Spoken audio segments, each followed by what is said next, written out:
ఈ సందర్భంలో ఒక మాట బీజేపీ అంటే నాకు జ్ఞాపకం వచ్చింది. ఇవాళ కేంద్ర ప్రభుత్వం కగార్ అనే ఆపరేషన్ పేరు మీద ఛత్తీస్గఢ్లో యువకులను గిరిజనులను ఊచకోత పోతా ఉన్నారు.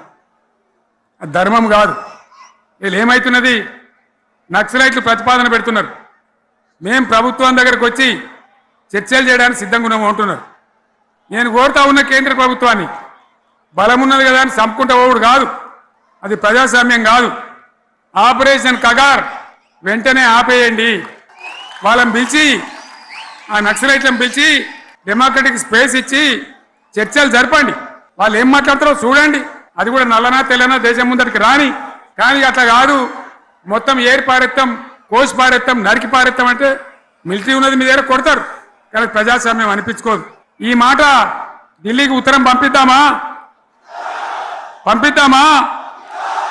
మీరందరూ సపోర్ట్లు కొడితే తీర్మానంగా భావించి దాన్ని కేంద్రానికి పంపిద్దాం.